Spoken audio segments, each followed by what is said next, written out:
बिस्मिल्लाहिर्रहमानिर्रहीम। शुरू अल्लाह के नाम से जो बड़ा मेहरबान नहायत रहम करने वाला है। आज हम 10th मैथमेटिक्स की एक्सरसाइज 3.1 करेंगे। तो चलें देखते हैं ये एक्सरसाइज 3.1 में हमने क्या करना है। तो सबसे पहला क्वेश्चन है question number 1, express the following as ratio A ratio B and as a fraction in its simplest form. हमें नीचे क्वेश्चन दिए गए होंगे, हमने उनको रेशो की शक्ल में लिखना है और साथ ही फिर हमने उनको फ्रैक्शन की शक्ल में लिखना है और उसको सिंपलेस्ट फॉर्म में लिखना है। तो सबसे पहले तो हमें ये पता होना चाहिए कि रेशो क्या होती है। तो रेशो की डेफिनेशन देखते हैं, पेपर के पॉइंट ऑफ व्यू से भी ये बड़ी इंपॉर्टेंट है। तो रेशो क्या होती है जी? A relation between two quantities of same kind measured in same unit is called ratio. अगर हमारे पास दो क्वांटिटीज़ हों और उनका यूनिट सेम हो तो उनके दरमियान जो रिलेशन होगा या उनके दरमियान जो ताल्लुक होगा उसको हम रेशो कहते हैं। The ratio of A and B is written as A ratio B. Ratio के लिए ये दो डॉट लगाए जाते हैं, इसको हम रेशो पढ़ते हैं तो ए रेशो बी, और in fraction A by B. आप ए रेशो बी भी लिख सकते हैं इस तरह, और आप उसको अगर फ्रैक्शन में लिखना चाहें तो ये जो रेशो का निशान है इसको हम बाय के अंदर भी चेंज कर सकते हैं, बटे में भी चेंज कर सकते हैं, तो ए बटा बी हो जाएगा। तो देखते हैं जी, रेशो को उर्दू में हम निस्बत कहते हैं। तो इसकी तारीफ हो जाएगी, दो हम किस्म मिकदारों के दरमियान ताल्लुक निस्बत कहलाता है। ठीक है जी। अगर हमारे पास एक ही किस्म की मिकदारें हों, दो जिनको हम इंग्लिश में क्वांटिटीज़ कहते हैं, तो उनके दरमियान जो ताल्लुक होगा, रिलेशन होगा, उसको हम निस्बत यानी कि रेशो कहते हैं। तो चलें क्वेश्चन की तरफ चलते हैं, देखते हैं क्वेश्चन में हमने क्या करना है। तो पहला क्वेश्चन है, हमें उसने ये दो क्वांटिटीज़ दी हैं। एक बताया जी ₹750 और एक है जी ₹1250। तो हमने इन दोनों के दरमियान रेशो लेनी है। तो आप देख सकते हैं दोनों जो है वो सेम क्वांटिटीज़ हैं, दोनों के अंदर रुपीज़ बताए गए हैं, रुपए बताए गए हैं। तो अब हमने इन दोनों को, और यूनिट भी दोनों का सेम है, तो हम इनको रेशो की शक्ल में लिख सकते हैं। तो मैं इसको लिख दूंगा जी 750 रेशो 1250।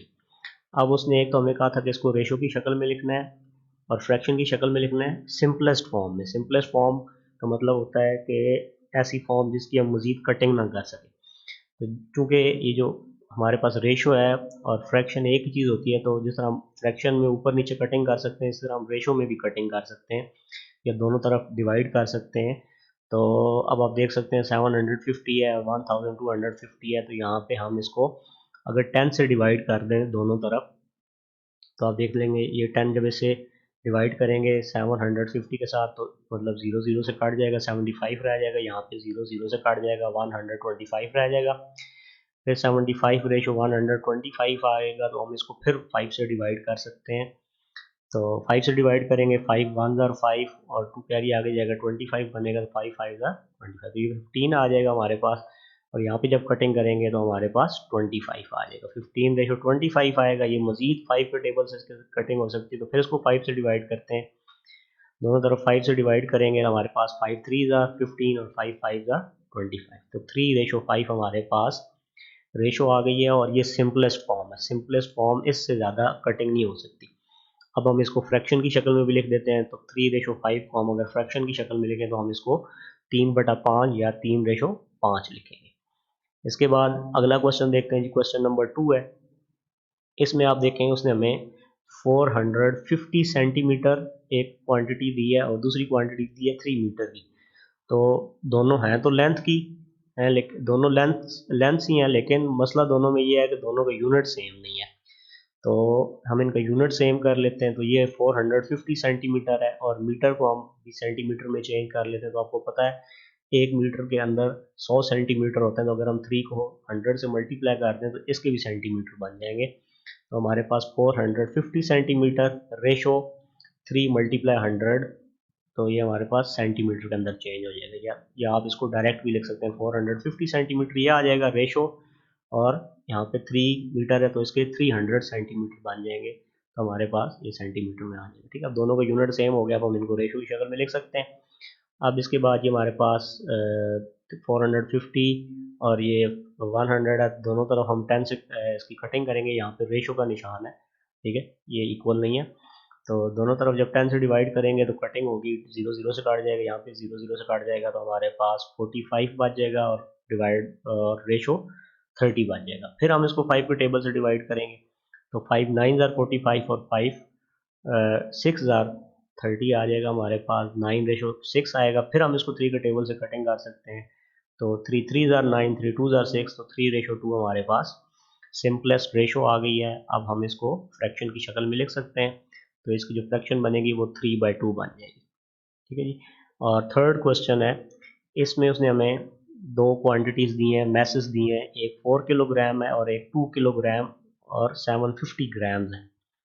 तो 4 किलोग्राम को भी हम ग्राम्स में चेंज कर लेंगे और इस सारी क्वांटिटी को भी हम ग्राम के अंदर चेंज कर लेंगे। तो 1 किलो में 1000 ग्राम होते हैं, तो 4 किलोग्राम के अंदर 4000 ग्राम बन जाएंगे। और यहाँ पे हमारे पास ये ग्राम्स भी मौजूद है, 7 किलोग्राम भी मौजूद है, तो 2 किलोग्राम को ग्राम में चेंज करेंगे तो ये 2000 ग्राम बन जाएगा और उसमें 750 ऐड कर देंगे, 2750 ग्राम बन जाएगा, ठीक है जी। ये हमारे पास 4000 ग्राम आ गए यहाँ से, और ये 2 किलोग्राम था तो इसको हमने 2000 ग्राम लिख लिया, क्योंकि 1 किलो में 1000 ग्राम होता है, तो जब 2000 से मल्टीप्लाई करेंगे तो 2000 ग्राम आ जाएगा, प्लस 750, ये पहले से ग्राम में था तो इसको हमने इसके अंदर ऐड कर दिया, तो 4000 ग्राम्स रेशो 2750 ग्राम आ गया। अब हम इसको जी दोनों तरफ 2 से डिवाइड करते हैं, तो 2 से डिवाइड करेंगे तो ये 2000 आ जाएगा, ये 1375 ग्राम आ जाएगा, ठीक है जी। उसके बाद हम फिर इसको डायरेक्ट वन जितने बड़े टेबल से आप कटिंग करना चाहें कर सकते हैं, तो मैंने इसको डायरेक्ट 125 के टेबल से इसकी कटिंग कर दी। अगर आप 2000 को 125 से डिवाइड करें तो 16 आता है, और अगर आप 1375 को 125 से डिवाइड करें तो 11 आता है, ठीक है। तो आपकी मर्ज़ी है, आप इसको मतलब छोटे टेबल से भी इसकी कटिंग कर सकते हैं, और अगर आप जल्दी से क्वेश्चन करना चाहते हैं तो जितना बड़ा टेबल आप दोनों पे लेके जा सकते हैं उसको आप उसके साथ कटिंग करें। ज़रूरी है कि दोनों को आपने एक ही टेबल से कटिंग करनी है। तो 16/11 जो है ये हमारे पास आंसर आ जाएगा, और चूँकि ऊपर भी ग्राम है नीचे भी ग्राम है तो ग्राम ग्राम से कट जाएगा, तो 16/11 आएगा। तो इससे हमें एक चीज़ और ये पता लगी कि जो रेशो होती है उसका कोई यूनिट नहीं होता, क्योंकि दोनों ऊपर नीचे जो वैल्यूज़ होती हैं दोनों का यूनिट सेम होता है, तो यूनिट यूनिट से कट जाता है, इसलिए रेशो का यूनिट नहीं होता। इसके बाद अगला क्वेश्चन है जी, क्वेश्चन नंबर 4। इसमें हमने दो क्वांटिटीज़ है हमारे पास, एक 27 मिनट 30 सेकेंड्स है और एक है 1 आवर। तो हम दोनों को पहले सेकंड के अंदर चेंज कर लेते हैं, ठीक है जी। तो 27 मिनट, आपको पता है 1 मिनट के अंदर 60 सेकंड होते हैं, तो 27 को 60 से मल्टीप्लाई करेंगे और उसमें फिर ये 30 सेकंड पहले से इसके साथ हैं तो वो उसमें ऐड कर देंगे। यहाँ पे हमारे पास 1 घंटा है, 1 आवर, तो 1 घंटे में 60 मिनट होते हैं, और 60 मिनट हर मिनट के अंदर अगर 60 सेकंड होते हैं तो 1 को 60 से मल्टीप्लाई करेंगे तो मिनट बनेंगे, फिर उसको 60 से मल्टीप्लाई करेंगे तो सेकंड बन जाएंगे, ठीक है जी। तो ये हमारे पास जब आप 27 को 60 से मल्टीप्लाई करेंगे और उसमें 30 ऐड करेंगे तो ये 1650 सेकेंड्स आ जाएंगे, और 1 को 60 से मल्टीप्लाई करेंगे 60 आएगा, 60 को फिर 60 से मल्टीप्लाई करेंगे तो 3600 हमारे पास सेकंड आ जाएंगे। अब हम जी इसकी कटिंग करते हैं, तो आप देख सकते हैं 0 को 0 से हम काट सकते हैं, या आप 10 से डिवाइड करेंगे दोनों तरफ तो 165 रेशो 360 आ जाता है। इसके बाद हम कटिंग करते हैं जी इसकी डायरेक्ट 15 के टेबल से कटिंग करते हैं, ठीक है। 15 के टेबल से अगर आप कटिंग करें तो 15 10 150 आ जाएगा, 15 11 165 आ जाएगा। यहाँ पे जब हम 15 के टेबल से कटिंग करेंगे तो 24 आएगा, और आप अगर चाहें तो पहले 5 के टेबल से कटिंग कर लें, फिर 3 के टेबल से कटिंग कर लें, तो आखिर में आंसर यही आएगा। तो अब हमारे पास ये सिंपलेस्ट रेशो है, इसके आगे हम कटिंग नहीं कर सकते, तो अगर हम इसको रेशो की शक्ल में लिखें तो 11/24 आ जाएगा, और यूनिट यूनिट से कट जाता होता है, तो 11/24 इसका आंसर है। इसके बाद पांचवा पार्ट है, हमें 75 डिग्री और 225 डिग्री दिया गया, ठीक है। ये ज़ीरो नहीं है, ये डिग्री का निशान है, एंगल है हमें दिया हुआ ये, तो दोनों का यूनिट सेम है, हम दोनों के अंदर रेशो लिख सकते हैं 75 रेशो 225 डिग्री। तो कटिंग हम करेंगे जी, तो डायरेक्ट मैंने 25 के टेबल से कटिंग कर दी, ठीक है। 25 3,75 और 25 9,225 आ जाएगा। तो 3/9 फिर एक दफ़ा और कटिंग हो सकती है 3 के टेबल से। 3 1 3 3 3 9। तो हमारे पास इसका आंसर 1:3 या 1/3 अगर हम उसको फ्रैक्शन की शक्ल में लिखें तो आ जाएगा। इसके बाद क्वेश्चन नंबर 2 है। इसमें कह रहा है इन अ क्लास ऑफ 60 स्टूडेंट्स, ठीक है, 60 स्टूडेंट्स की एक क्लास है, 25 स्टूडेंट्स आर गर्ल्स, उसमें 25 जो स्टूडेंट्स हैं वो लड़कियां हैं and the remaining students are boys. Compute the ratios of total student. अब हमने रेशोज को बतानी है तो पहले हम जरा कैलकुलेट कर लेते हैं कि टोटल स्टूडेंट है क्लास में 60, लड़कियां 25 हैं, बाकी लड़के हैं, तो 60 में से 25 को माइनस करेंगे तो 35 लड़के हो गए। तो हमने जी इसमें अब जो रेशोज कंप्यूट करनी है, पहली रेशो हमने बतानी है बॉयज़ की और टोटल स्टूडेंट्स की रेशो लेनी है। तो आपको पता है क्लास में 35 लड़के हैं और टोटल स्टूडेंट कितने हैं 60 हैं। तो हमने 35 और 60 की आपस में रेशो लेनी है। तो हम लिखेंगे जी बॉयज़ रेशो टोटल स्टूडेंट्स। तो बॉयज़ हमारे पास 35 थे, टोटल स्टूडेंट हमारे पास 60 हैं। तो हम 5 के टेबल से इसको डिवाइड कर सकते हैं। डिवाइड करेंगे तो 5 7 आर 35 और 5 12 आर 60 होता है। तो हमारे पास 7:12 है जी बच्चों की, सॉरी लड़कों की टोटल स्टूडेंट्स के साथ, के 7 लड़के होंगे। अगर टोटल स्टूडेंट 12 हुए तो उसमें से 7 लड़के होंगे, ठीक है। उसके बाद सेकंड हमने जो रेशो निकालनी है वो बॉयज़ टू गर्ल्स निकालनी है, कि लड़कों की और लड़कियों की रेशो निकालनी है क्लास में। तो हम लिखेंगे जी बॉयज़ रेशो गर्ल्स।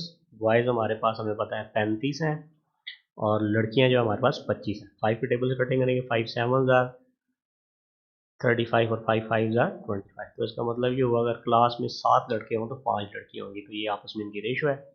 ये हमारा सेकंड क्वेश्चन कंप्लीट हो गया। इसके बाद अगला क्वेश्चन है जी क्वेश्चन नंबर 3। इसमें हमें कह रहा है if 3 multiply 4x minus 5y is equal to 2x minus 7y, find the ratio x ratio y। तो हमें ये एक इक्वेशन दी हुई है और हमें कहा गया है कि हमने x रेशो y मालूम करना है, ठीक है। तो आपको पता है x रेशो y और x बटा y एक ही चीज़ होती है। तो अगर हम x रेशो y मालूम कर लें या x बटा y मालूम कर लें तो एक ही चीज़ होगी। तो हम सबसे पहले जी सोल्यूशन के लिए इस इक्वेशन को लिख लेते हैं। अब मेरा मेन जो होगा, मैं x बाय वाई मालूम करूँगा, ये x बटा y मालूम करने की कोशिश करूँगा। तो पहले तो हम जी 3 को अंदर मल्टीप्लाई करते हैं, इसको थोड़ा सिंप्लीफाई करते हैं। 3 अंदर मल्टीप्लाई होगा, 3 4 are 12x plus minus minus 3 5 are 15y equal 2x इसी तरह आ गया, माइनस 7y भी इसी तरह आ गया। अब हम x वाली वैल्यूज़ को एक तरफ इकट्ठा कर लेते हैं। तो ये प्लस का 2x है, ये इस तरफ जाएगा तो माइनस का 2x हो जाएगा और माइनस 15y इस तरफ आके प्लस का 15y हो जाएगा। तो 12x में से 2x निकालेंगे 10x आ जाएगा और 15y में से 7y निकालेंगे तो हमारे पास 8y आ जाएगा। अब हमने चूंकि x रेशो y या x बटा y मालूम करना है, ठीक है। तो अगर ये y जो है ये इधर मल्टीप्लाई हो रहा है, इसको इधर ले जाएं, इधर ये जाके डिवाइड हो जाएगा। तो ये 10 इधर मल्टीप्लाई हो रहा है, ये इस तरफ आके डिवाइड हो जाएगा। तो या हम इसको मज़ीद अगर करना चाहें, आगे सिंप्लीफाई करना चाहें, तो मैं दोनों तरफ 2 से डिवाइड कर देता हूँ। तो ये 5x आ जाएगा, ये 4y आ जाएगा। और अब देखें जी मैंने क्या किया, क्योंकि मैंने x बटा y मालूम करना था तो y इधर ज़रब हो रहा था, मैं इसको इधर ले गया, उधर ले जाके डिवाइड कर दिया और 5 इधर ज़रब हो रहा था, इस तरफ आगे डिवाइड हो जाएगा। तो x बटा y बराबर 4/5।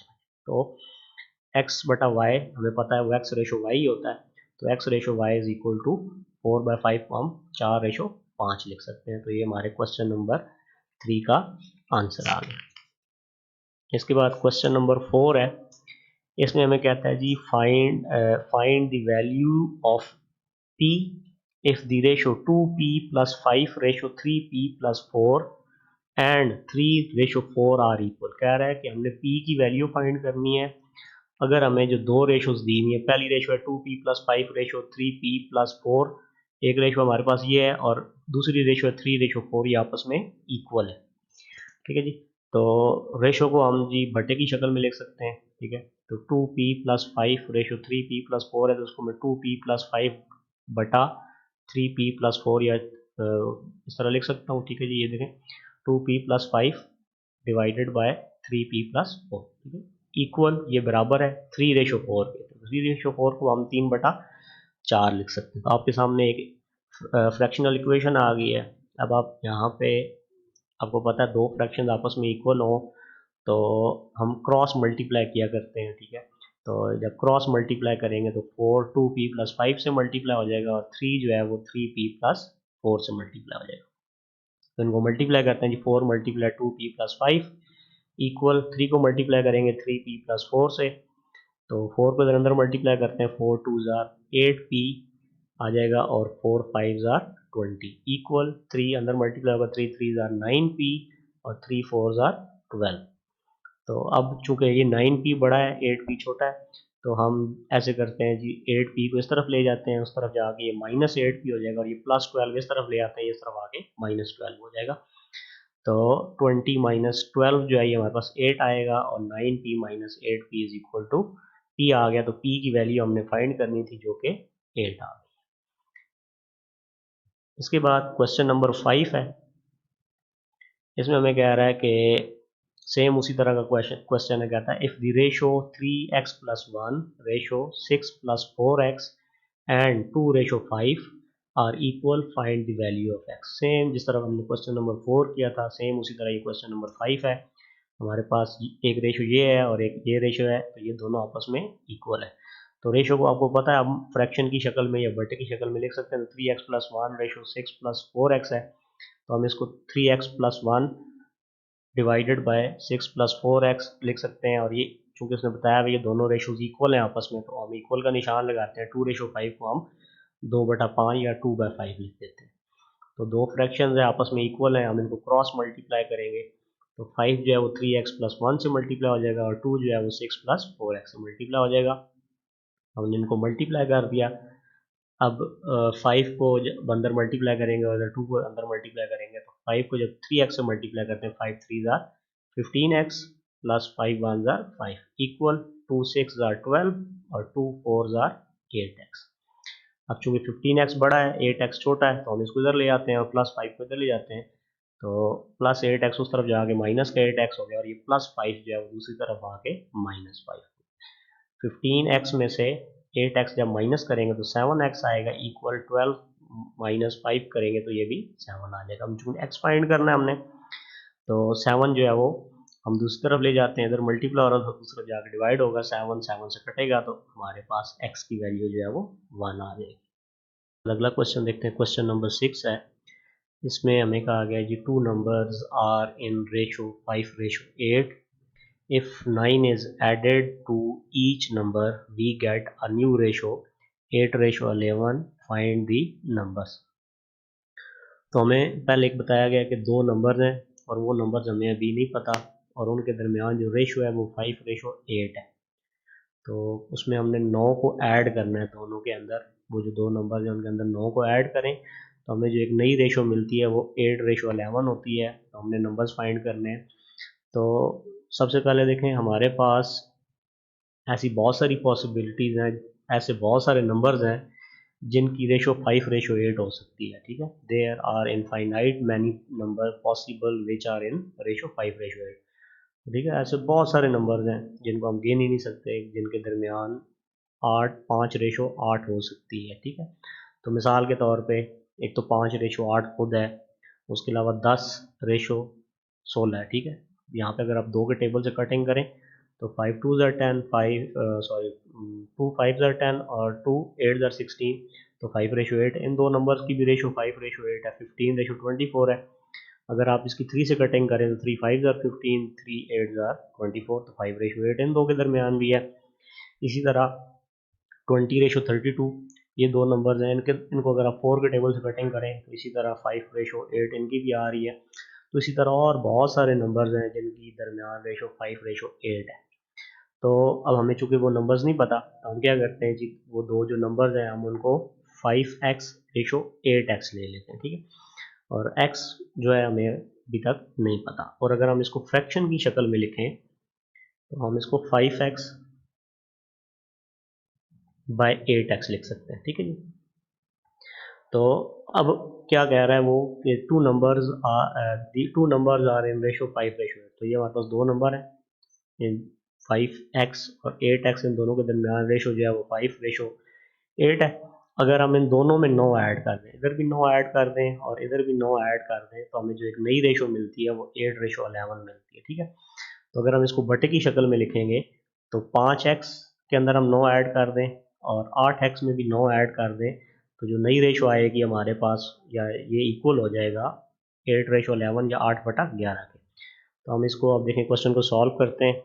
तो 5x/8x था, हमने इसमें भी 9 ऐड कर दिया, इसमें भी 9 ऐड कर दिया, तो जो नई रेशो आ गई वो हमारे पास 8:11 या 8/11 आ गई। तो वो रेशो को हमने बटे की शक्ल में या फ्रैक्शन की शक्ल में ले लिया। अब यहाँ से हमने जो है ना नंबर्स फाइंड करने हैं, यानी कि हमने 5x की कीमत निकालनी है और 8x की कीमत निकालनी है।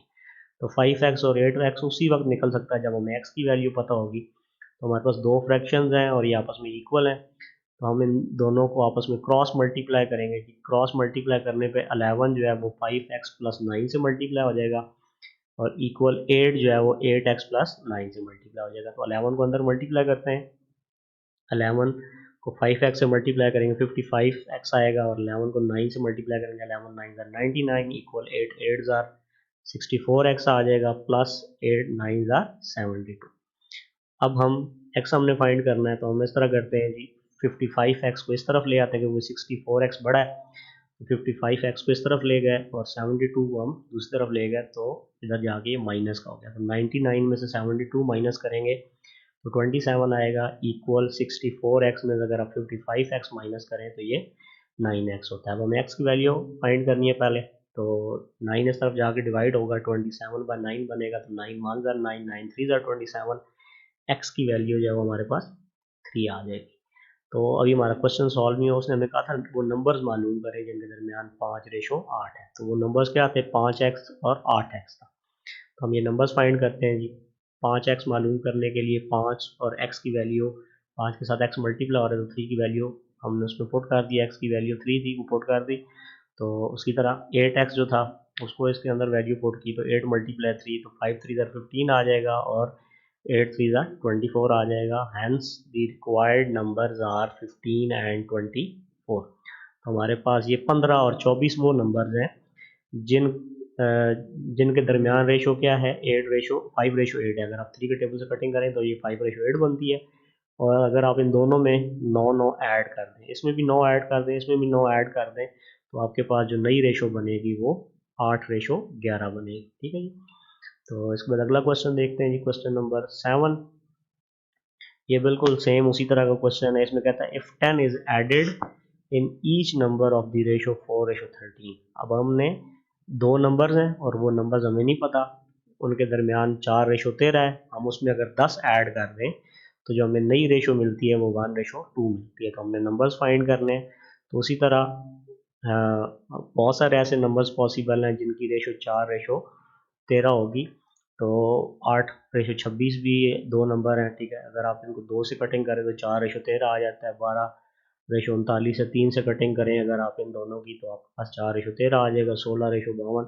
तो ये मैंने आपको एग्जांपल्स के तौर पे बताया कि ऐसे बहुत सारे नंबर्स मुमकिन हैं जिनकी रेशो जो है वो 4:13 है, ठीक है। तो बच्चे गलती क्या करते हैं, 4:13 में 10 ऐड कर देते हैं और फिर क्वेश्चन उनसे नहीं होता। तो 4:13, ठीक है। ये उसने सिर्फ रेशो बताई है, नंबर्स हमें नहीं पता। तो नंबर्स हम क्या करेंगे, फर्ज कर लेंगे, लेट कर लेंगे कि ये नंबर्स 4x और 13x है। तो इनके दरमियान जो रेशो बन जाएगी वो 4x रेशो 13x बन जाएगी। और अगर हम उसको फ्रैक्शन की शक्ल में लिखना चाहें तो ये 4x बटा 13x आ जाएगा। अब हमने 4x में भी 10 को ऐड करना है और 13x में भी 10 को ऐड करना है, तो जो नई फ्रैक्शन हमें मिलेगी, रेशो मिलेगी, वो 1:2 होगी। या उसको हम अगर फ्रैक्शन की शक्ल में लिखें तो 1/2 आ जाएगा। चलें क्वेश्चन को स्टार्ट करते हैं जी।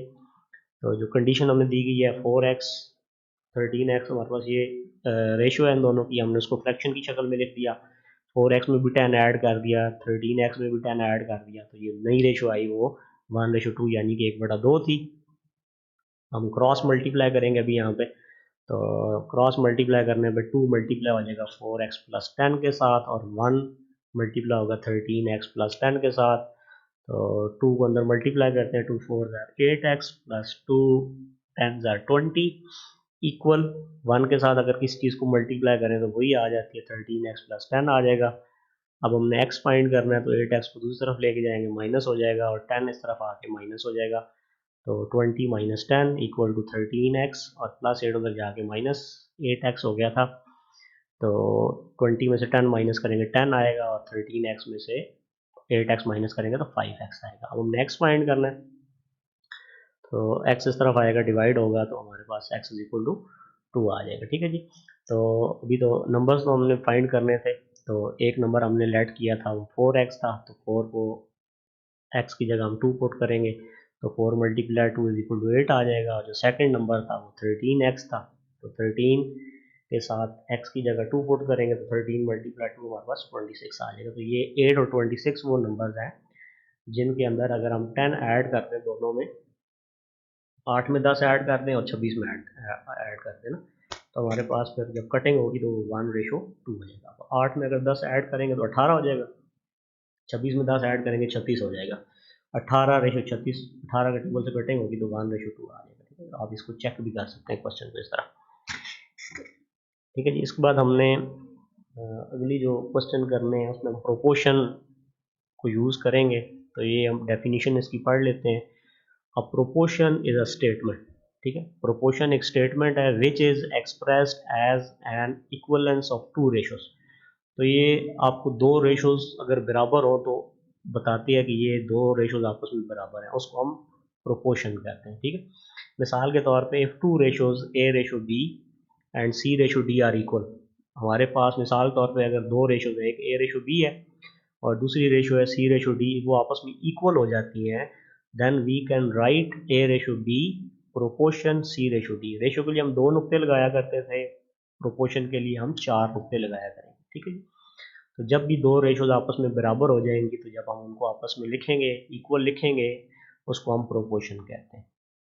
उर्दू में प्रोपोर्शन को तनासुब कहा जाता है। ठीक है जी।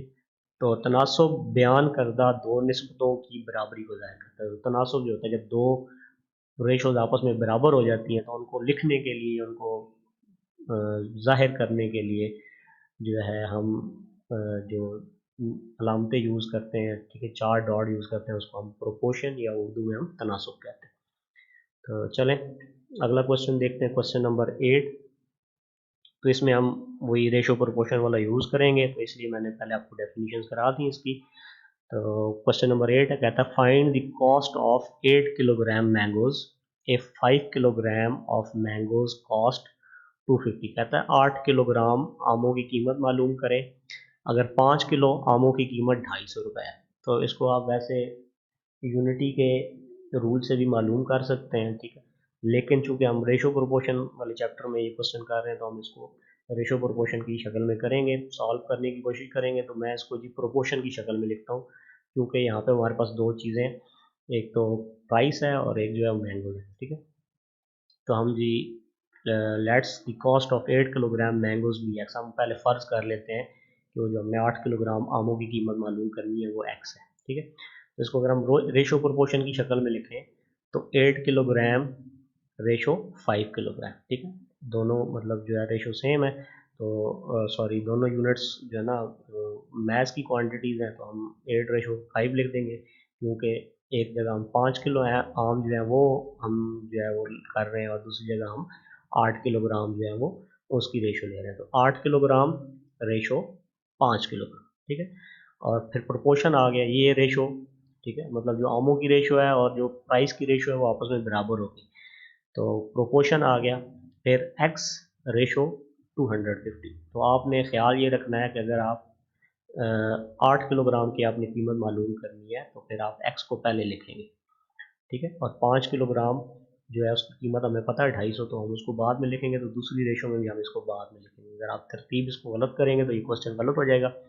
अब प्रोपोर्शन वाले क्वेश्चन को सॉल्व करने का तरीका क्या होता है कि ये जो बाहर वाली दो वैल्यूज़ होती हैं इनको हम एक्सट्रीम कहते हैं, और ये अंदर वाली जो दो वैल्यूज़ होती हैं हम इनको मीन कहते हैं। ठीक है, तो 8 और 250 जो है ये आपकी एक्सट्रीम्स हैं, और 5 और ये जो एक्स हमने फाइंड करना है ये आपके मीन्स हैं। मीन कहते हैं अंदर वाली वैल्यूज़ को, और एक्सट्रीम कहते हैं साइड वाली वैल्यूज़ को। तो ये दो साइड वाली वैल्यू।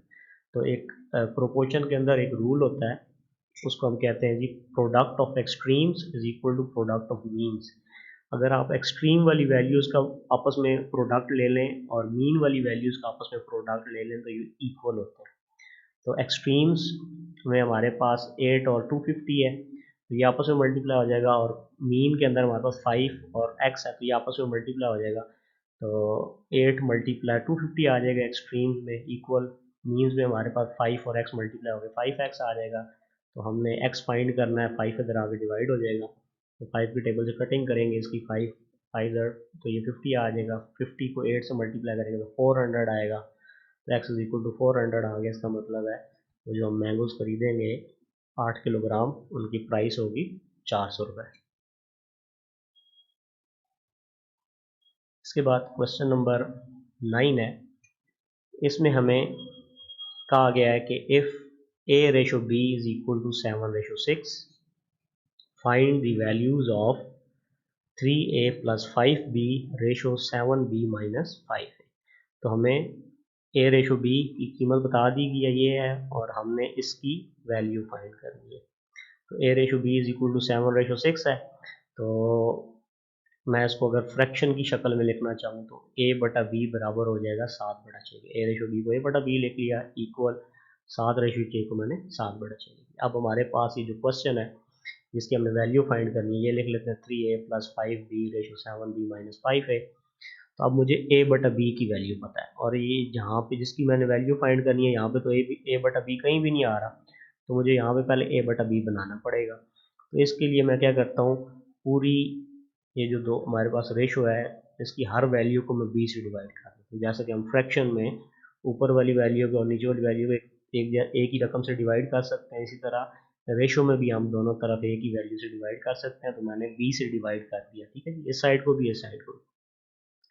इस साइड को जब b से डिवाइड करेंगे तो 3a बाई बी हो जाएगा प्लस 5b बाई बी हो जाएगा, रेशो 7b बाई बी और माइनस 5a बाई बी। ठीक है, सबको b के साथ डिवाइड कर दिया, तो ये b इस b से कट जाएगा, ये b इस b से कट जाएगा, तो हमारे पास आ जाएगा जी 3a बाई बी प्लस ये b से कट गया तो 5 रह गया, रेशो 7 माइनस 5, और ये b से कट गया माइनस 5 और a बाई बी।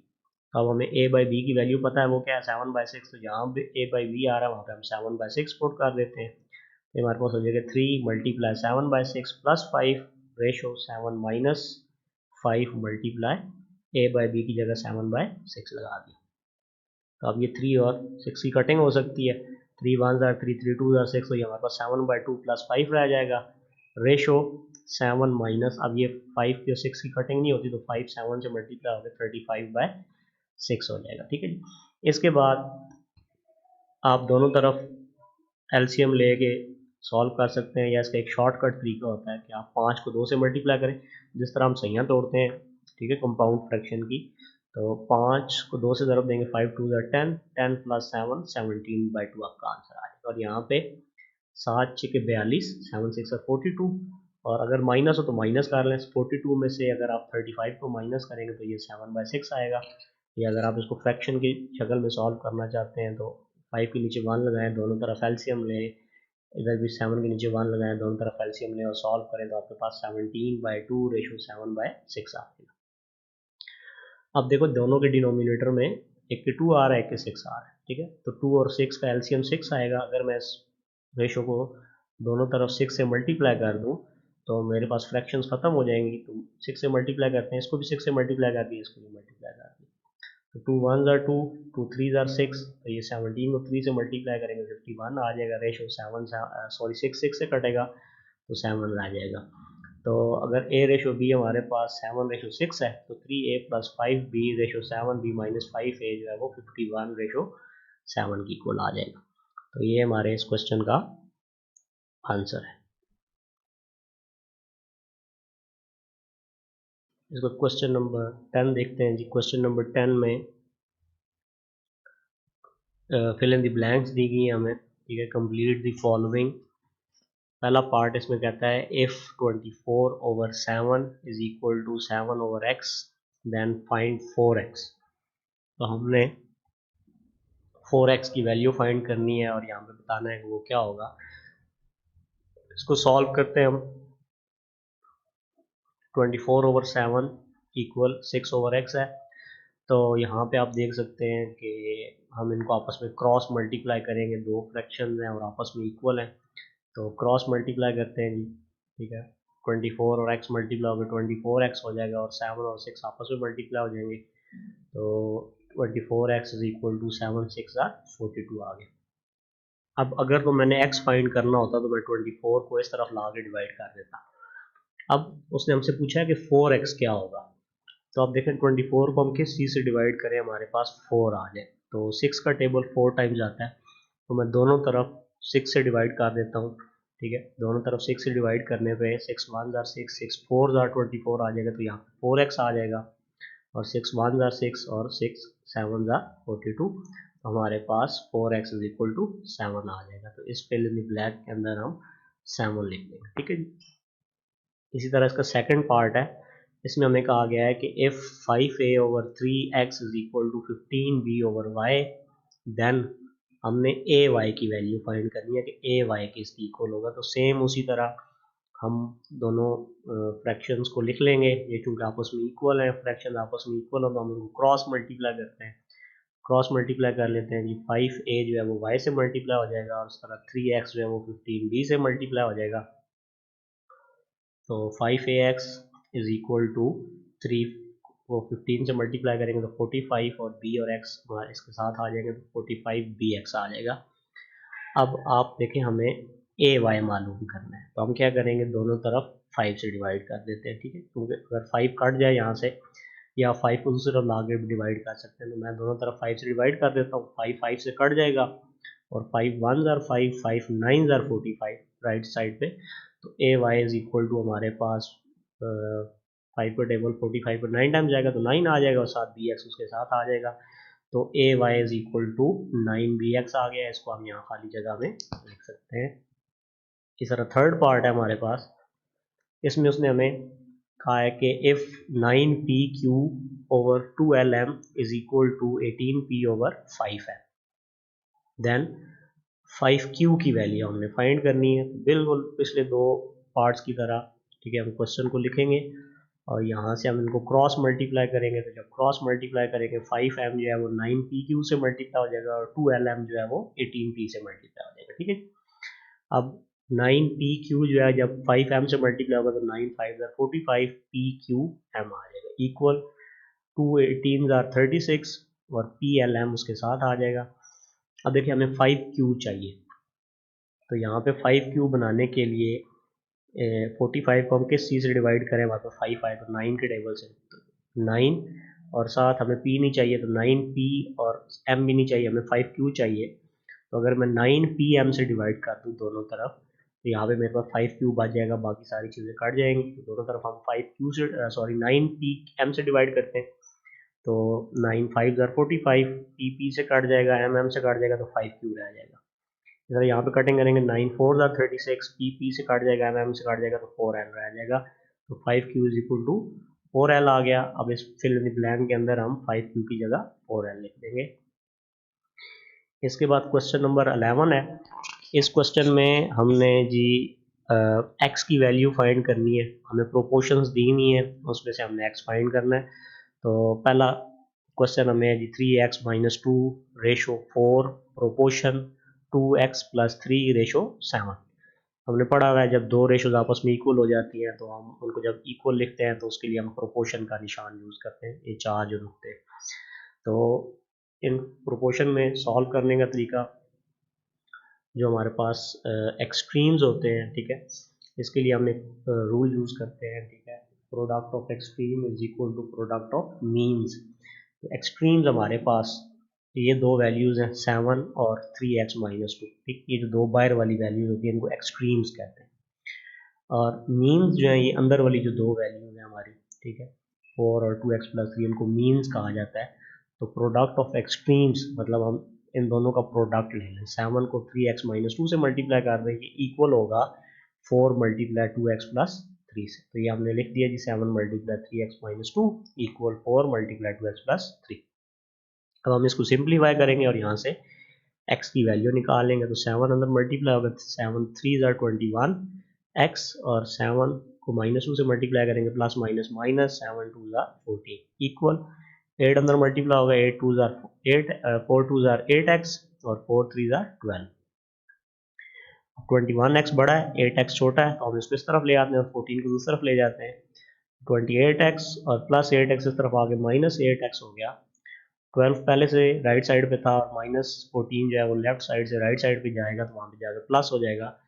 तो 21x में से हम 8x जब माइनस करेंगे तो हमारे पास 13x आएगा इक्वल 12 प्लस 16 और सॉरी 14 26 आ जाएगा। अब हमने x फाइंड करना है, तो 13 इस तरफ मल्टीप्लाई और इस तरफ जाके डिवाइड हो जाएगा।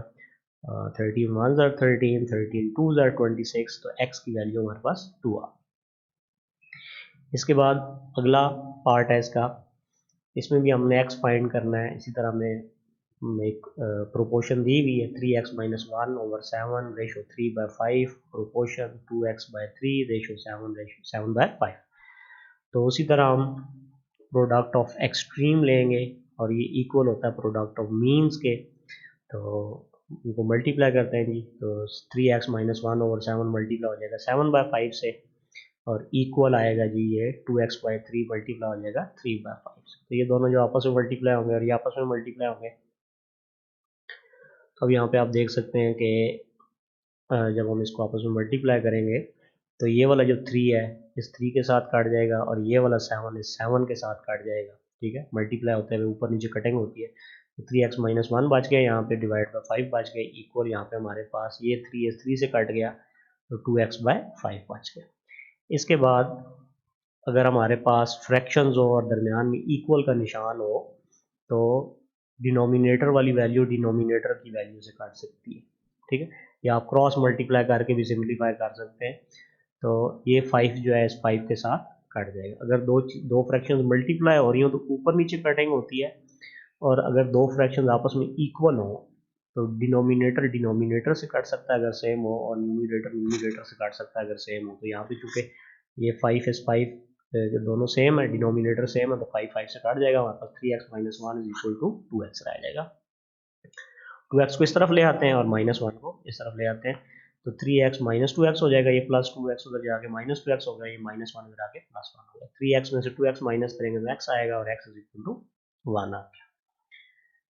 इसी तरह क्वेश्चन नंबर 11 का थर्ड पार्ट है, ये भी सेम इसी तरह हमने एक प्रोपोर्शन हमें दी गई है, इसमें से हमने x की वैल्यू फाइंड करनी है। तो हम उसी तरह एक्सट्रीम्स को आपस में मल्टीप्लाई करेंगे। ये दो एक्सट्रीम्स है आपके और ये आपके दो मीन्स हैं, इनको मल्टीप्लाई करते हैं जी। रूल लिखा जी, product of extremes is equal to product of mean. तो एक्सट्रीम्स हमारे पास x माइनस 3 ओवर 2 और 4 ओवर x प्लस 4 है, तो ये मल्टीप्लाई हो गया आपस में इक्वल। मीन्स हमारे पास 5 ओवर x माइनस 1 और जो x माइनस 1 ओवर 3। अब देख सकते हैं यहाँ पे x माइनस 1 इस x माइनस 1 से काट सकता है और 2 जो है इस 4 से काट जा सकता है।